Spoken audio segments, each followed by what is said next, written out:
8 கோடி பேரோட அந்த பிரதிநிதி தான் முதலமைச்சர் பதவின்னு சொல்லுவாங்க. அதனால தான் சொல்கிறேன், மக்கள் தான் ஆட்சியாளர்கள். இங்கே நான் எல்லாருமே, அங்கே இருக்கிறவங்க எல்லாருமே மக்களோட சர்வன்ட்ஸ். அப்படி தான் நான் அதை பார்க்குறேன். इन दिमागी नक्सलियों को पहचानना होगा, इन दिमागी नक्सलियों को आइसोलेट करना होगा।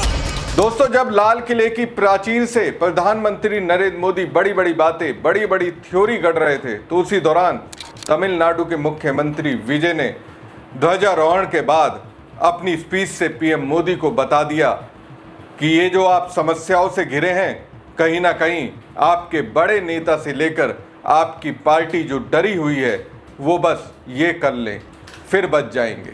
और जब ऐसा विजय कर रहे थे तब शासन की एक नई परिभाषा गढ़ रहे थे। तो मशहूर फिल्म एक्ट्रेस त्रिशा वीडियो बना रही थी। मैंने जब ऐसा करते हुए दोस्तों देखा तो मुझे लगा कि वो विजय का ये वीडियो किसी ना किसी को संदेश देने के लिए बना रही थी। तो तमिलनाडु के मुख्यमंत्री विजय ने प्रधानमंत्री नरेंद्र मोदी को क्या कहा, विजय की स्पीच मोदी की स्पीच से कितनी अलग थी, सब जानेंगे।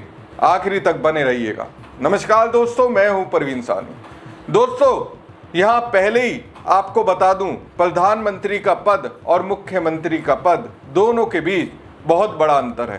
प्रधानमंत्री को जो संविधान से अधिकार मिले हैं वो मुख्यमंत्री को मिले अधिकारों से बहुत बड़े हैं। लेकिन इसका मतलब ये नहीं है कि कोई अगर बड़ा है, उसका कार्यक्षेत्र विशाल है, तो उससे एक राज्य के मुख्यमंत्री को सीखना नहीं चाहिए। मोदी जी को विजय की स्पीच को जरूर सुनना चाहिए, किसी ट्रांसलेटर को अपने साथ लेकर सुनना चाहिए। उसके बाद मैं दावे के साथ कह सकता हूं कि दिमागी नक्सल वाली बात जो उन्होंने लाल किले की प्राचीर से कही है, वैसा कहने पर उन्हें अफसोस होगा। दोस्तों, देश भर में 80वां स्वतंत्रता दिवस मनाया गया। इस खास मौके पर हर कोई देशभक्ति के रंग में रंगा हुआ है। स्वतंत्रता दिवस पर तमिलनाडु के मुख्यमंत्री और एक्टर थलपति विजय ने फोर्ट सेंट जॉर्ज परिसर में तिरंगा फहराया। इस खास मौके पर थलपति की खास दोस्त त्रिशा कृष्णन भी वहां मौजूद रही। विधानसभा चुनाव में अपनी पार्टी की ऐतिहासिक जीत के बाद तमिलनाडु के मुख्यमंत्री के रूप में ये थलपति विजय का पहला स्वतंत्रता दिवस भाषण था। स्वतंत्रता दिवस समारोह में थलपति विजय ने तिरंगा भी फहराया। इस खास मौके पर उनका परिवार और दोस्त वहां मौजूद रहे। इस कार्यक्रम में उनके माता पिता भी शामिल हुए, लेकिन हर किसी का ध्यान त्रिशा कृष्णन की मौजूदगी ने खींच लिया। त्रिशा के साथ उनकी मां उमा कृष्णन भी वहां मौजूद रहीं। सोशल मीडिया पर इस कार्यक्रम के कई फोटो और वीडियो सामने आए हैं। त्रिशा मुख्यमंत्री के आगमन का इंतजार करते हुए विजय के माता पिता के साथ फ्रंट लाइन में आराम से बैठी नजर आई। वो एक दूसरे से बातचीत करते हुए भी दिखाई दिए। उन्हें देखकर लगता है कि विजय के माता पिता के साथ भी त्रिशा का बॉन्ड काफी गहरा है। एक दूसरे वीडियो में स्वतंत्रता दिवस कार्यक्रम के दौरान विजय जनता का अभिवादन करते हुए दिखाई दिए। इसके जवाब में त्रिशा भी उन्हें सैल्यूट करती हुई नजर आई। त्रिशा के अंदाज के साथ उनका ट्रेडिशनल लुक भी लोगों का दिल जीत रहा है। साड़ी के साथ उन्होंने बालों में गजरा लगाकर अपना पारंपरिक लुक कंप्लीट किया था। लाइट ग्लोइंग मेकअप में खूबसूरत लगी। समारोह के दौरान त्रिशा हंसती चहकती हुई नजर आई। इसी दौरान दोस्तों, त्रिशा जब विजय स्पीच दे रहे थे उस दौरान अपने कैमरे से वीडियो रिकॉर्ड करते हुए दिखी। दोस्तों, अब बात विजय की स्पीच की, उस हिस्से की जो पीएम मोदी के उस दावे पर बड़ी चोट है जिसमें उन्होंने दिमागी नक्सल की बात कही। पहली बार फोर्ट सेंट जॉर्ज की प्राचीर पर राष्ट्रीय ध्वज फहराने वाले मुख्यमंत्री विजय ने असली आज़ादी पर अपनी बेबाक बात रख दी। उन्होंने कहा कि तमिलनाडु को रिश्वतखोरी और भ्रष्टाचार से मुक्त कराना आज़ादी पाने के बराबर है। उनकी सरकार इसी दिशा में काम कर रही है। असली आज़ादी तब होगी जब लोग जाति, धर्म, भाषा और नस्ल की दीवारें तोड़कर एकजुट होंगे। अब दोस्तों, क्या मोदी जी ने 76 मिनट की अपनी स्पीच में ऐसी बात कही? मुझे तो सुनाई नहीं दी, क्योंकि अगर वो ऐसा कहते तो फिर उन्हीं पर सवाल उठते।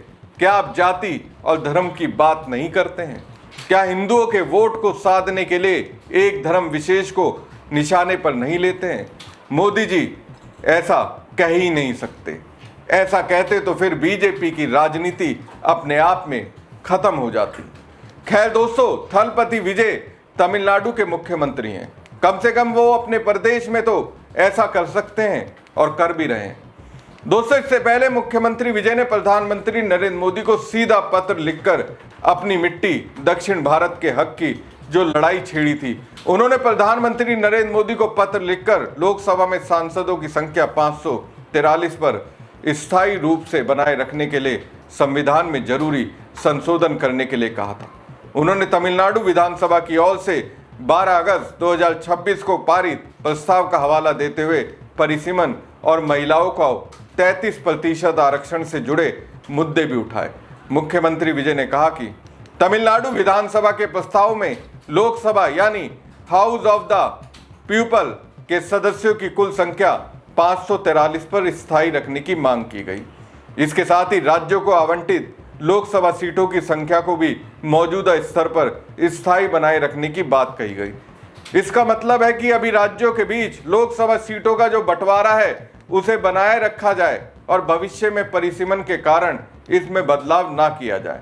आगामी लोकसभा चुनाव और इसके बाद होने वाले विधानसभा चुनाव में महिलाओं को 33% आरक्षण दिया जाए। मुख्यमंत्री विजय ने प्रधानमंत्री को लिखे पत्र में तमिलनाडु विधानसभा में पारित प्रस्ताव की एक प्रति भी भेजी।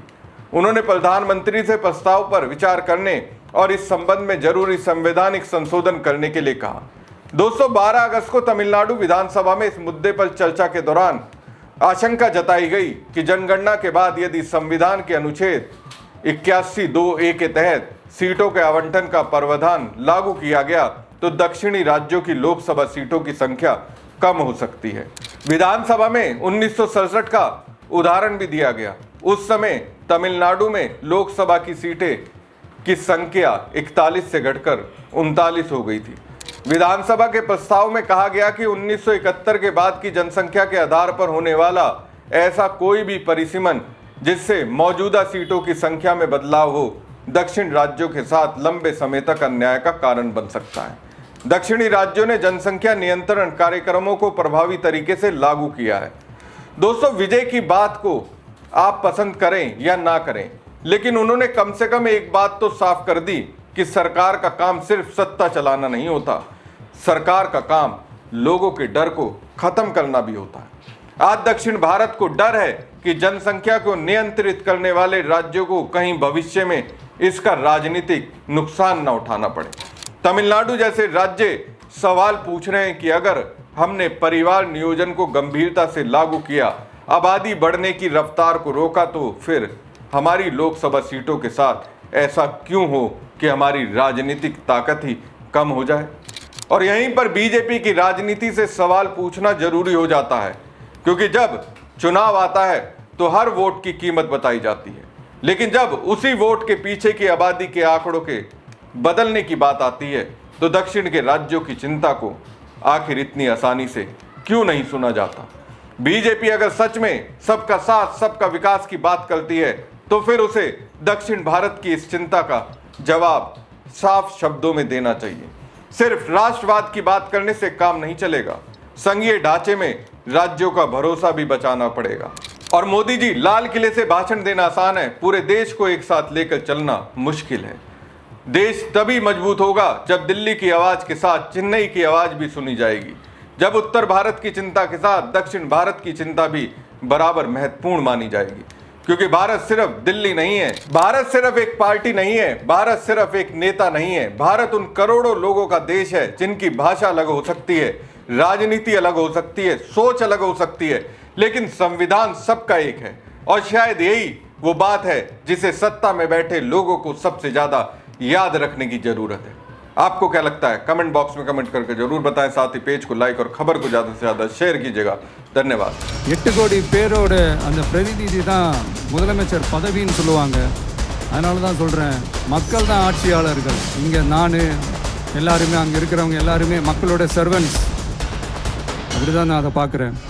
इन दिमागी नक्सलियों को पहचानना होगा, इन दिमागी नक्सलियों को आइसोलेट करना होगा।